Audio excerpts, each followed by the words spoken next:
बिस्मिल्लाहिर्रहमानिर्रहीम। अस्सलाम वालेकुम वीवर्स। आज हम बना रहे हैं बैंगन आलू का सालन। तो उसके लिए मैंने एक बड़ा प्याज लिया है, 3 अदद टमाटर की कटिंग कर ली है, सब्ज़ धनिया और सब्ज़ मिर्च की भी बारीक कटिंग कर ली है, 1 चम्मच गरम मसाला यूज़ किया है और लाल मिर्च जो है वो 1.5 चम्मच है, 1 चम्मच हल्दी पाउडर और नमक हस्बे ज़ायका यूज़ किया है। आधा किलो आलू लिए हैं और 1 किलो बैंगन लिए हैं और बैंगन के मैंने छिलके उतार लिए हैं, क्योंकि बैंगन का जो आजकल सालन है वो बहुत ही ब्लैक कलर में बनता है, तो वो बिल्कुल अच्छी लुक नहीं देता, इसलिए मैंने इनको छील लिया है। अब सबसे पहले मैंने कढ़ाई में घी शामिल किया है और इसमें मैं प्याज ऐड कर लूँगी। और साथ ही मैं ये भी बताती चलूँ कि सब्ज़ी के लिए जो प्याज है वो मैं बहुत ज़्यादा नहीं पकाती, बल्कि इसको हल्का सा पकाती हूँ और ब्राउन भी नहीं होने देती, क्योंकि सब्ज़ी में मुझे इसी तरह का प्याज पसंद है। डार्क ब्राउन किया हुआ प्याज मुझे अच्छा नहीं लगता, वो मैं सिर्फ़ मुर्गी और चावल और दालों के लिए ब्राउन करती हूँ। फिर जब प्याज हल्के से पक जाएंगे तो मैं इसमें टमाटर शामिल कर लूँगी। वैसे मैं इसमें अदरक भी शामिल करती हूँ, लेकिन आज मेरे पास अदरक नहीं थी। आपके पास हो तो आपने टमाटर और अदरक एक साथ डाल लेने हैं। और अगर आपके पास कोई चीज़ नहीं भी हो तो आपने परेशान नहीं होना होता, बल्कि उसके बगैर भी सालन तैयार किया जा सकता है। और अब मैं साथ साथ मसाला भून रही हूँ और मेरी सब्ज़ी की भी कटिंग होती जा रही है। इनको मैंने पहले से इसलिए कटिंग नहीं किया कि आलू और बैंगन जो हैं वो काले हो जाते हैं पड़े, अगर उनको पहले से कटिंग कर लिया जाए।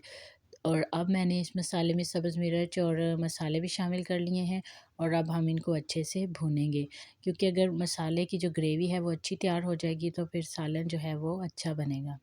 ग्रेवी पे हमें थोड़ी सी मेहनत करना होती है और अब देखिए मैं इसमें थोड़ा थोड़ा पानी ऐड करके इसको आहिस्ता आहिस्ता भूनती जा रही हूँ। और जब ये देखें बिल्कुल एक अलग सी होगी है घी और मसाले की शक्ल, तो फिर इसमें मैंने आलू शामिल कर लिए हैं। आलूओं को थोड़ी देर के लिए पकाना है और आप ये देख सकते हैं कि सालन का कलर कितना अच्छा आया है। तो इसकी मेन रीज़न ये है कि मैंने इसके प्याज को जो है वो डार्क ब्राउन नहीं किया और हल्का सा पकाया है। अगर डार्क ब्राउन कर दिया जाए तो सालन का कलर भी जो है वो डार्क हो जाता है। और अब इसमें मैं पानी ऐड करूँगी 1 कटोरी और इसको मैं दम लगा के रख दूँगी ताकि आलू जो हैं वो अच्छे से गल जाए। लेकिन हमने बैंगन शामिल करने से पहले आलूओं को बहुत ज़्यादा नहीं गलाना, जब आलू गलने के नज़दीक होंगे तो हमने उस टाइम पे बैंगन शामिल करने हैं। और व्यूवर्स, मैं साथ में उन लोगों को थैंक्स बोलना चाहूँगी जिनके अपने कुकिंग चैनल हैं, उसके बावजूद वो मेरी रेसिपीज़ को देखते हैं और पसंद करते हैं, मुझे कमेंट सेक्शन में बताते हैं, तो उनको मैं थैंक्स बोलती हूँ। और साथ में मैं उनकी कामयाबी के लिए और अपनी कामयाबी के लिए भी दुआगो हूँ।